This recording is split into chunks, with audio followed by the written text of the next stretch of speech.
this other stuff. A couple verses I want to look at before we can get into it is 2 Corinthians 5:21, which says, for our sake, when it's saying he made him, that's God made Jesus, to be sin who knew no sin, so that in him we might become the righteousness of God. So this demonstrates that Jesus had no sin, God has no sin, and that's how Jesus could pay for our sin. In Deuteronomy 32:4, speaking of God, it says, the rock, his work is perfect, for all his ways are justice, a God of faithfulness and without iniquity. Justice and upright is he, iniquity being sin or wrongdoing. So the Bible is very clear that God does not sin. God does not even dabble in wrong. And so when we look at some things in the Bible and we go, well, that's God doing something wrong, we have to step back and say, wait a minute, maybe I'm bringing some human understanding into this, and I'm not looking at it right. So we have to do some things and figure it out. So how do we reconcile God's perfection with killing? First of all, we have to start completely over and define things the way that God does in his word. Later, this is actually going to be a two-part look into this question. Tonight, we're going to look into God's definitions of different things that help us get a better understanding of this. Next Sunday night, we will then take that and look at some of those instances where God actually commands or does some killing in the Bible. And we're going to say, okay, based on what we now know about God and killing and murder and all that, what is he doing in these places? But first, we have to back up and define some of these things. So the first thing I want to do is defining the sin, where we're talking about murder. Let me ask you guys this. Does anybody know where in the Bible that God says killing is a sin? Caleb? Exodus what? 40. You're close with Exodus. Corbin? Ten Commandments, which is in Exodus. Okay, so together we got there. Anybody know where the 10 Commandments are in Exodus? What? Chapter 20. Which is chapter 20. We actually see two places where God condemns killing in the Bible. The first one is actually right after the flood with Noah. And then the other one is in Exodus 20 with the 10 Commandments, which we can put up on here. We see in Genesis chapter 9, God says, whoever sheds the blood of man, by man shall his blood be shed.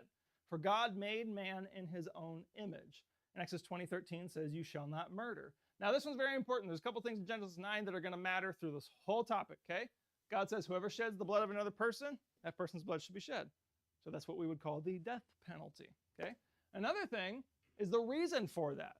God has a reason for why he hates murder, and that is because God made man in his own image. When one person kills another person, God looks at that and says, you destroyed my image in another human being, and that's why I hate it. Okay? That is God's reasoning behind this.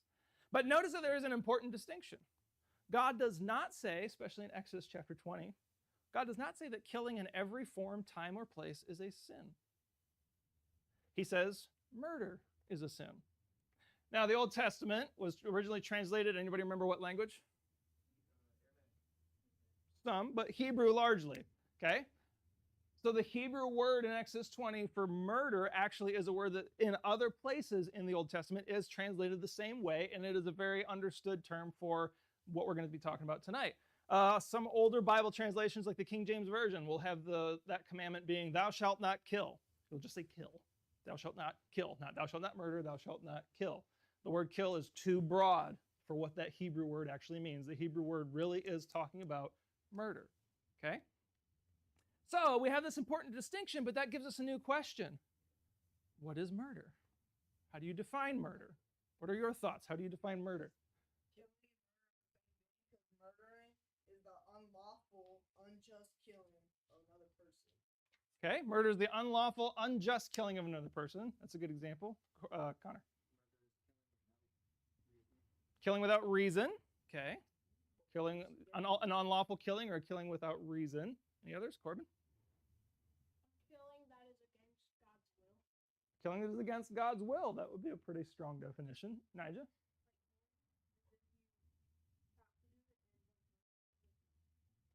Okay, so murdering is if it's not necessary in some way. Is that what you're saying? Okay. I mean, I would say, obviously all murder is killing, not all killing is murder. We have to separate the two because sometimes we want to conflate the two and say, well, in every circumstance, it's wrong. According to God, it's not quite how it works. Okay? So to better understand God's definition of what murder is, and you guys all gave pretty good thoughts and tie-ins to it, but to better understand God's definition of murder, we can actually look at something in the Old Testament that God gave to the nation of Israel called cities of refuge. You guys ever heard of that before? It's similar, but not the same. A lot of times people today will talk about sanctuary cities. Not the same. That's for immigration purposes. God's cities of refuge was specifically for killing. He gave this to the nation of Israel in his instructions for how they're supposed to live in the promised land. And he laid out a concept called cities of refuge that was meant to be a safe haven for certain types of people. Which brings us to Deuteronomy 19 that hopefully you have all found here. Deuteronomy chapter 19. We are going to, I was looking at Deuteronomy 20 and I'm like, that's not right. What's wrong here? 19, that's going to help me. Deuteronomy 19. And this is just one. God actually mentions this in several places in the Old Testament. We're just going to look at a few verses to talk about it. Verse 4, look at verse 4 with me of Deuteronomy 19. This is the provision for the manslayer, which is similar to like what we have the term in our modern legal system like manslaughter, where like you killed somebody, but it may not have been like murder or an intentional killing, okay? This is what he's laying out. This is the provision for the manslayer who by fleeing there may save his life. If anyone kills his neighbor, notice this, unintentionally, without having hated him in the past, and here in verse 5 he's going to give an example of what that could look like. As when someone goes into the forest with his neighbor to cut wood, and his hand swings the axe, cut down a tree, and the head slips from the handle and strikes his neighbor so that he dies. He may flee to one of these cities and live. So God says you're going to have these cities in your promised land for somebody who somehow, through some accident or unintentional circumstance, ends the life of another person. And there's going to be a place that he can go so that he doesn't die. Here's how this plays out in verse 6. He says, lest the avenger of blood in hot anger pursue the manslayer and overtake him because the way is long and strike him fatally, though the man did not deserve to die since he had not hated his neighbor in the past. This avenger of blood would be a person who essentially was, if you have any familiarity with certain action heroes or superheroes like John Wick or the Punisher. It's the kind of guy who's just like, you done me wrong and I'm going to come kill you for it. In this case, the avenger of blood has every legal right to do so, where it is his job to say, you killed this person, I get to hunt you down, and blood for blood. But God set up these cities of refuge because sometimes somebody dies through an accident or some circumstance, and you have the avenger of blood who maybe it's his brother that died. And he's not seeing straight, he's not thinking right. He's just going, I'm going to take revenge. I'm going to fix this problem. I'm going to get that guy. And so the other person can go, whoa, hold on. Like, this was an accident, dude. Instead of trying to argue with the guy who's very angry and wants to kill you, you go to this city of refuge, and when you walk in there, everybody knows that guy can't come touch you. You are safe here. We're going to set up a trial. We're going to look at evidence. We're going to try and figure this thing out, but he doesn't get to just come in here and kill you and take revenge. So God did this very specifically for this reason. But I want to, in defining murder, look at these verses again, okay? Look back at verse 6. He says, lest the avenger of blood in hot anger pursue the manslayer and overtake him because the way is long and strike him fatally, though the man did not deserve to die. Okay, this is very important. So the guy who accidentally killed somebody else, God says that guy does not deserve to die. There was no anger behind it. There was no intention. There was no preconceived motive. There was no plan. There was no hatred. There was no, well, you took that and I wanted it, so I'm going to kill you. There was nothing behind that killing where this guy decided to kill another person. Something happened. The axe slipped off the head, hit him in the head, he dies. I'm working in construction and some equipment falls, kills him. My fault, technically, but I didn't want that to happen. God says in those cases, this guy doesn't deserve to die. So to God, that was not murder. Okay? Wait. What Yes. happens if you accidentally kill someone in America? Well, then you have like what we call a manslaughter charge where they look into it and they investigate and try to bring out the evidence and they try to see, was it murder? Did you kill a guy on purpose? Or did something, yeah, what are you a drunk driver who crashed a car and you killed another person? Not murder, manslaughter, still some consequences. Which in the Bible for them, there still could have been some consequences if they found out, yeah, you did kill this guy through negligence or something. But I was careless and something bad happened and killed a person. But it wouldn't be handled the same way as you killed him on purpose because you hated him. That's the difference God's laying out here. Was this an accident of some kind? or did you want him to die? That's the difference God's painting up here. Now, on the contrary, we see in Exodus chapter 21, verse 14, God says, but if a man willfully attacks another to kill him by cunning or planning, or there was thought put into this, you shall take him from my altar that he may die. In other words, God's saying, hey, if somebody intentionally kills another person, you take him away from everybody else and you put him to death. Just like you said in Genesis. If you shed blood, your blood will be shed. Did you have a question, Antonio? Oh, sorry. That's the way the hand was. So, Scripture teaches that God defines murder as intentionally killing someone out of sinful, selfish motives, such as anger, pride, jealousy, or hatred. There is something in you sinful that says, I want them to die, even though for other terms, God may look and say they don't deserve it, and you take matters into your own hands. Here's some of those motives that we might see in James chapter 4, verse 2. You desire and do not have, so you murder. That's a big one that we see all over the place today. I mean, just in real life, movies, TV, somebody has something that another person wants or gains something that another person thinks they should have gotten, so they're going to kill somebody for it. You covet and cannot obtain, so you fight and quarrel. You do not have because you do not ask. God, through James, is writing, hey, there's always a reason behind these kinds of things. Sin starts somewhere else before the action. 1 John chapter 3, verse 12 says, we should not be like Cain, who is of the evil one, Satan, and murdered his brother. Cain rose up, if you remember. Cain offered God a sacrifice of his vegetables. His brother Abel offered God a sacrifice of his lambs. God accepted Abel's sacrifice, didn't take Cain's, because Cain's heart behind his sacrifice was wicked to begin with. And that same wicked heart looked at his brother and said, I hate you, and killed him.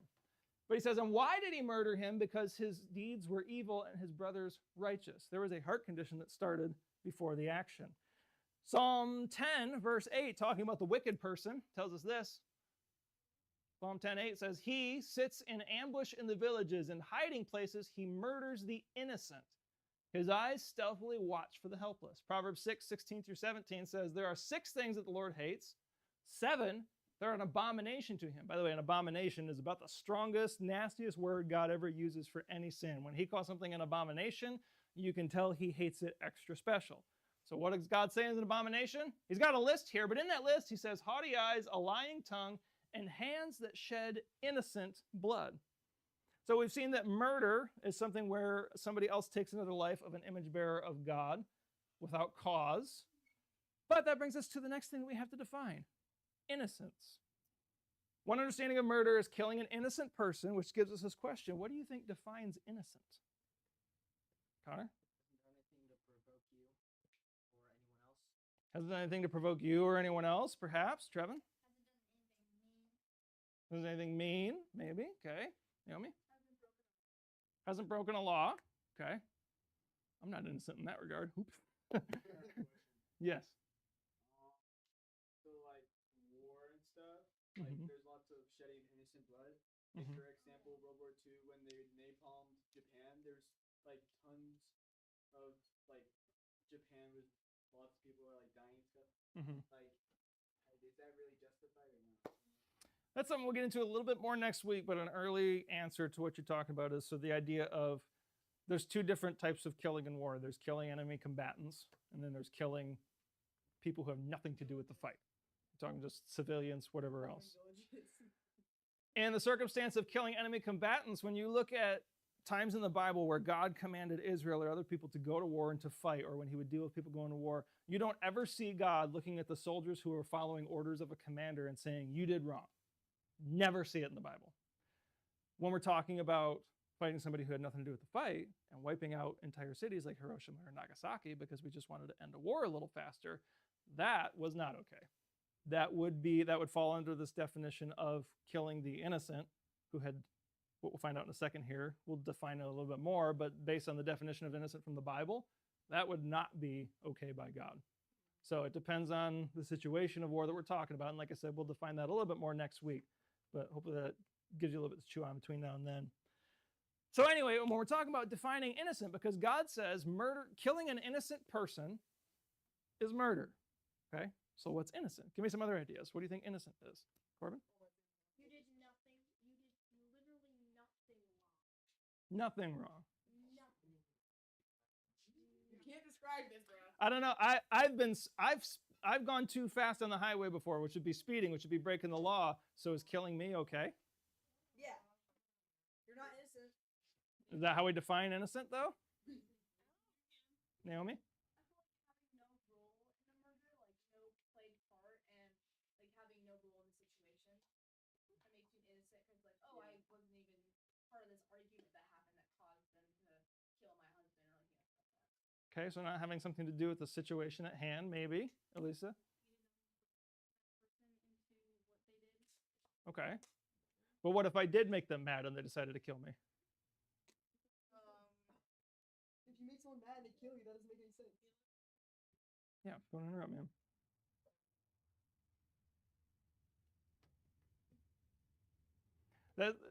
This is where we have to keep further defining the definition of innocent, because when we say it's a good start to talk about I didn't have anything to do with that situation, but even if I did, depending on what my role was, do I deserve death or not?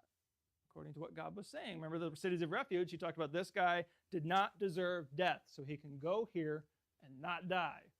So that would define that guy as at least somewhat innocent in this regard. I would say maybe they're not innocent if they're doing some sort of crime, like something against other humans, like that has like hatred and like similar motives to that of a murder.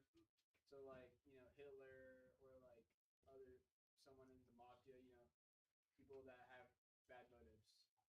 Bad motives, bad involvements. Corbin, last one. What's your thought?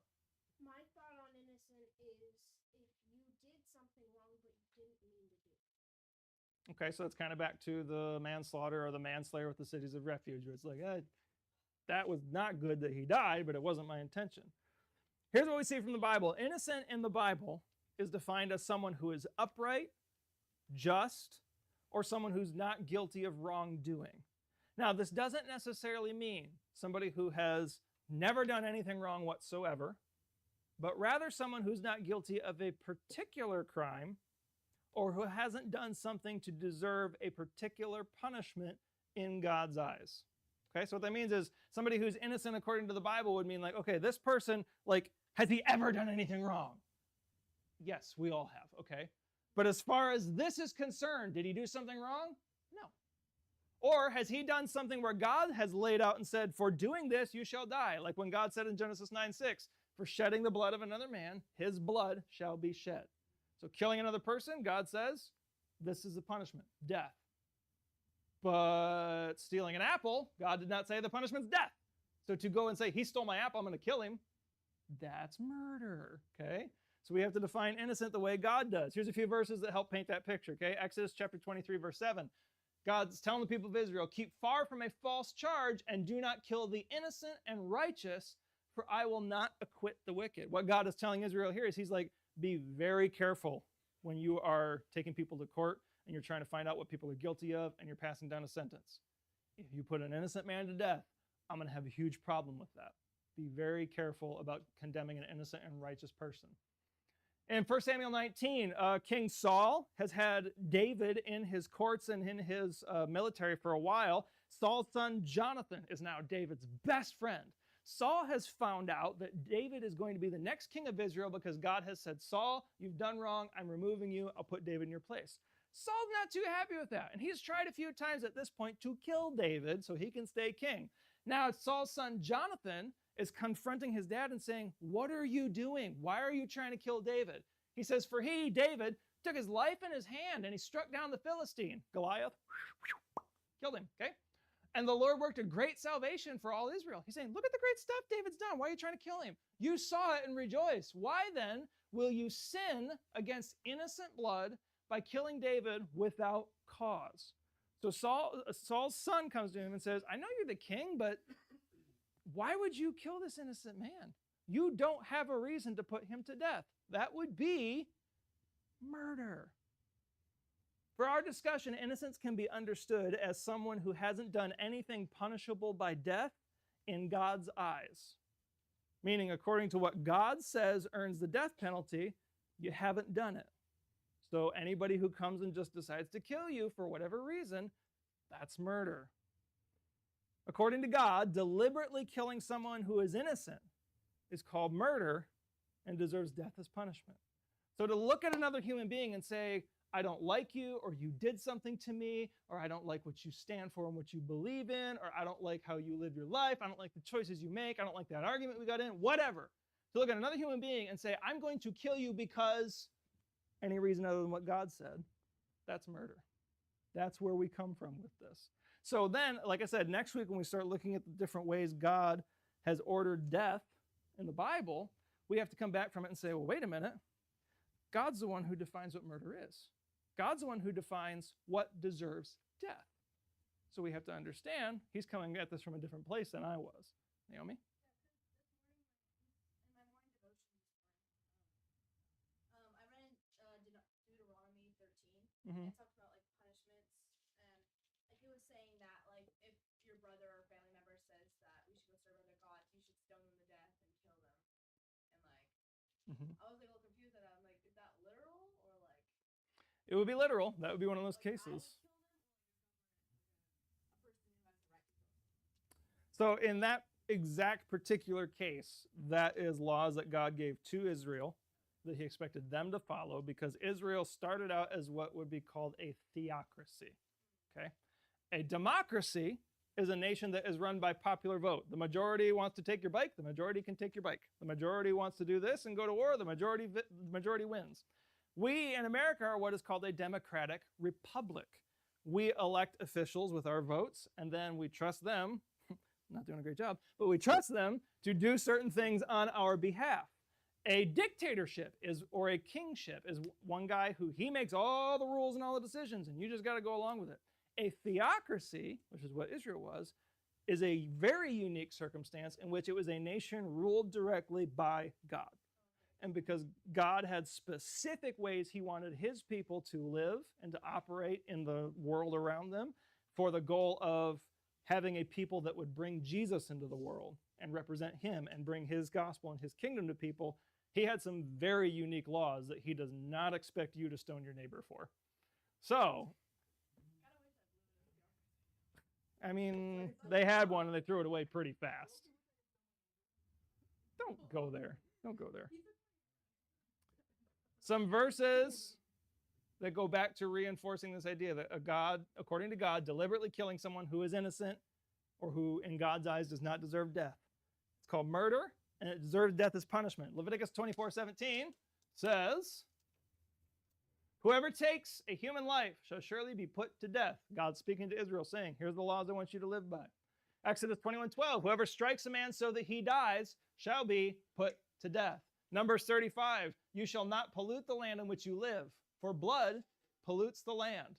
And no atonement can be made for the land for the blood that is shed in it, except by the blood of the one who shed it. Atonement meaning the only way to pay for somebody killing another person is to end that life as well. Yes? Taken murder and now called it unalive. Yes. So we need to remember that that is murder. Yes. Depending on the context, some of that has begun from social media algorithms, where if on in a Facebook or YouTube video you say words like death, kill, murder, suicide, your video can get demonetized, taken down, thrown off the internet. And so people have found interesting ways to get around it. And then they carry those into the social realm where they'll talk about unaliving or whatever. And depending on the context, they're talking about murder, suicide, something like that. Just being plain and not using weird modern words, we're just going to call it what it is. Murder. That's exactly where we're coming at, okay? So, this brings us down to the final component of what murder is, which is the heart of the issue, okay? So now to understand why killing an innocent person is murder. Again, an innocent person is, by God's definition, someone who has not done something in his eyes to deserve death. Anybody other than that gets killed, murder. I don't get to just, as interesting as some action movies are, where the good guy just goes on a killing rampage, not actually usually a biblical concept. I don't get to make those choices. So to understand why killing an innocent person is murder, we have to ask, if a person doesn't deserve death, why would somebody want to kill him? What are some reasons that people end up taking the life of another human being? Connor? Anger into sin from someone else. Trevin? Anger for something that's not that big of a deal. Boy, I wish I wish that wasn't as accurate as it is. So many people take something small and kill someone over it, and it's a disgusting thing that bleeds into our world. Judah. Money! Giant motivator. Adeline? Anger with themselves, they don't know how to handle. A lot of things happen because we have things going on in here. We don't know what to do with it, and it comes out in a really bad way. Naomi? Somebody's popularity or stance in the world. I don't like who you are. You're going down. Lisa? Just an evil, a pure evil heart. And like you ever see like I've seen some clips or like interviews of like serial killers or people like that, and someone will ask them like, why'd you do it? Expecting some kind of, motive or whatever, and they'll just look at you and go, because I wanted to. Wow, what a weird human being. As with all sin, God is more specifically concerned with the heart behind the action. We see this in Matthew chapter 5, where Jesus says this. Matthew chapter 5, verses 21 and 22, Jesus says, "You've heard that it was said of those of old, 'You shall not murder, and whoever murders will be liable to judgment,'" which is correct. He's not arguing with that point. But here's what he adds in. He says, "But I say to you that everyone who is angry with his brother will be liable to judgment." In other words, people get really hung up on, well, I can hate their guts, but as long as I don't kill them, there's nothing wrong with it. Jesus says, actually, the killing starts further back in the heart, which means that the heart is a sin problem too. 1 John 3:15 says, "Everyone who hates his brother is a murderer, and you know that no murderer has eternal life abiding in him." It's not just what you do. It starts inside first. Matthew 15:19, Jesus told us this about our hearts as well. He said, "For out of the heart come evil thoughts, murder, adultery, sexual immorality, theft, false witness, slander." God is far more concerned with your heart first. Not because what we do on the outside doesn't matter, but because what we do on the outside starts in here. Nobody ever just kills another person and murders them, and then it's just like, I don't know what happened there. Well, something did. Whether you thought about it for a while or in the moment, you decided that your anger, your rage, your jealousy, whatever it was a good enough motive to go ahead and kill another person. Murder begins when, in a wicked heart, when a person kills someone who is innocent of a crime worthy of death. To take another life for any reason other than what God permits is murder, because in our hearts, we have put ourselves in God's place to make the rules the way we want them. That's the ultimate heart issue behind murder. It's because we look at another human being, and for whatever reason, we say, I get to call the shots. I'm going to take power over life and death.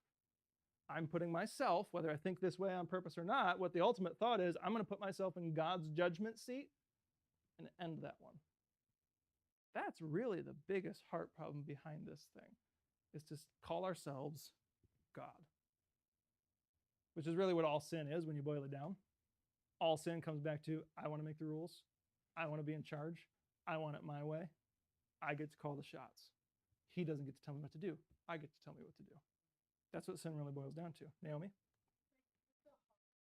Like it starts in the heart and then comes out the outside. Like I think of it, I'm pretty sure like with an oven, it bakes from the inside out. Mm-hmm. Like so if you put bread in the oven, it'll start on the inside, but then it'll spread out to the outside too. So Yeah, it starts inside where you're not sure if anything's happening right now because it's a little harder to see, and then it spreads, right? That's the same way this is. So we talked about this a little bit this morning, and I'm just going to touch on it just a little bit tonight. If you're here this morning, we'll rehash it just a little bit. But how many of you have any idea who Charlie Kirk was? Okay, pretty much everybody, most of you. All right. I was working on this Bible study on Wednesday. I had it like 80% done when I got the news and heard about that. And before that, I hadn't followed him very closely. I knew who he was. I had seen stuff before. I hadn't watched like a ton of Charlie Kirk content and everything like that. I say I don't have that kind of time. I do. I didn't spend it watching his stuff for the most part. So I knew who he was, but I wasn't terribly familiar with him. I knew he was a very influential political figure on the right side of the aisle. And looking at this, it was just like, wow, like I was trying to figure out like, how did that come to be? Because, this isn't the first time anybody's ever said they disagreed with a guy or they didn't like him or they hated him. It's not even the first time anybody said they wanted him dead. Him and a million other people in the world. People say that kind of stuff all the time. What changed to make this guy an actual target that took his life out of the world? And I started seeing some stuff ever since. Like I said, I didn't follow anything that he did before, but since that happened, just all my social media feeds are just nothing but Charlie Kirk.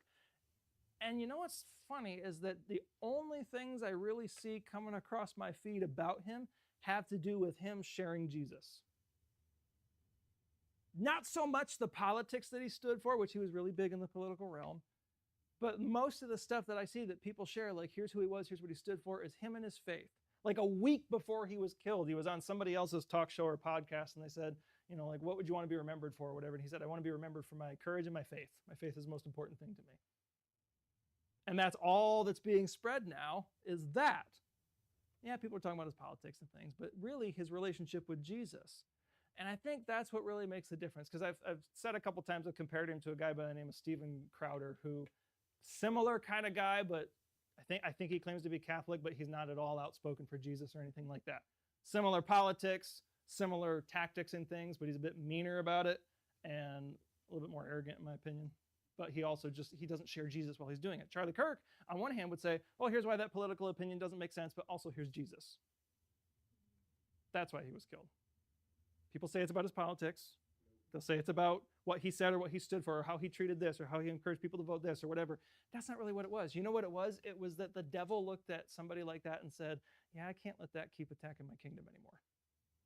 That's what it actually boiled down to. So my challenge to those of you who were in class this morning was, we talk all the time about, are you willing to live for Jesus? But I think the bigger question is, are you willing to die for him? Are you willing to have a witness that is so bold and dramatic that Satan looks at you and says, I don't think I can let them live much longer? Not that your entire Christian life is built around punching the devil in the face, but are you glorifying God and living for him and sharing Jesus so much to the point that the devil says, that guy's a problem, or she can't stick around anymore? Seems like a pretty interesting life goal to have, if you ask me. To value Jesus and his kingdom so much that you're saying, come here, devil, put a crosshair right here. And if that's what happens, so be it. Naomi?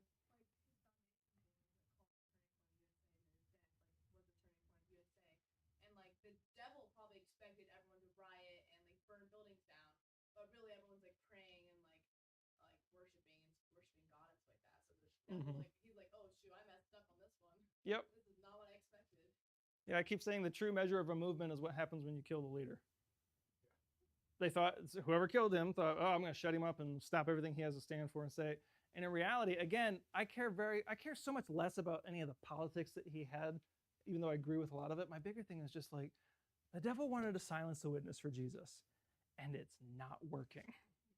I would argue that probably in the last week, Charlie Kirk's had more influence than he had his entire life.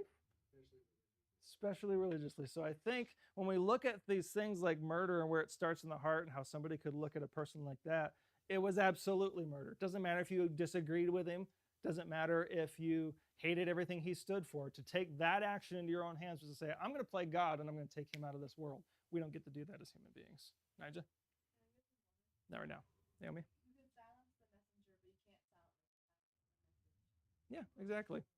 If the message is big enough and powerful enough and from God, you're not going to shut it down with a bullet. So, God hates and condemns murder because it comes from a sinful heart and a wicked desire to put ourselves in God's place, and it destroys the innocent life of a valuable human being who bears God's image. That's where God's hatred for it comes from. God is the only righteous and perfect being in the universe, so only God decides what deserves death. And here's the reality. You ready? According to God, all sin already deserves death. Okay? Romans 3:23 tells us this. For all have sinned and fall short of the glory of God. And we go to Romans 6:23, which says, for the wages of sin is death. Everyone has sinned. Sin deserves death. So it's only by God's continuous grace and mercy that you and I don't drop dead from even the smallest of sins. So when we want to look at God and say, well, I don't know why this is murder and that's not, or why can't this, or why can't I decide? Hey, God already said you already deserve it. So maybe we ought to take a step back and be a little more thankful that he's actually been gracious with us in this regard. God sees every sin as deserving both physical death and punishment in hell. Again, it's just his patience and mercy that keep us alive. And while God sees all sin as worthy of punishment, his word has not given man permission to kill for every sin or crime. God laid out specifics and said, if you shed a man's blood, then your blood will be shed. He does not say, hey, I said all sin deserves death, so that means if somebody tells you a lie, you can kill them. if you think someone's being a Nazi, you can kill them. He didn't say that. So for us to take those matters into our hands puts us in God's seat, and we don't get to be that way. Since God is perfect, we can trust his reasons for taking human life are never sinful. God is good, even if we don't understand why he does some of the things that he does. And like I said, we'll unpack more of those things from the Bible next week. It's up to us to trust and follow him as we grow to understand him better and know that God values life and that God says murder, by his definition, is not okay. So next week we'll explore what's God doing if it doesn't fit the bill of murder. But I wanted to just put that out there, and I want to talk about Charlie just for a minute, not because I think Charlie is the greatest human being God ever gave us. He was a human being just like all the rest of us and made mistakes, I'm sure, and I didn't follow him closely enough to see all of his highs and lows. But I do know this, is that the devil didn't just want him dead because of his politics. It's because he stood up and he talked about Jesus. And not that I want to live my life and say, I want to be like Charlie Kirk. I know some people wearing the t-shirts, even in Korea, that say we are all Charlie Kirk. That's wonderful, and that's all fine. My life goal isn't to be like Charlie Kirk. My life goal is to say I want to be a big enough influence for God's kingdom that the devil actually has to stop and notice. That's a bigger, better goal, I think. I'm going to pray, and then we're going to go into our small groups. God, thank you for this time that we've had to look at your word. I thank you for the opportunity that we have to explore this and to know that murder, by your definition, is the taking of an innocent life that, according to you, doesn't deserve death. And therefore, when someone murders, by your book, they do deserve that. And that's not just to get even, but it is to show your measure of justice and goodness and how much you truly value life. Lord, we know that you don't really want to see people die in this regard, but you know we live in a broken, fallen, sinful world, and these things happen. So we thank you for your love and your grace and your goodness, and pray that you'd help us to carry these things with us and to know that life is valuable because you gave it to us and it reflects you. And help us to live our lives, Lord, so tremendously for you that people just can't help but see you and who we are. It's in your precious name we pray. Amen. Okay, middle school girls are going to go over one or two classes. I don't know. Middle school boys.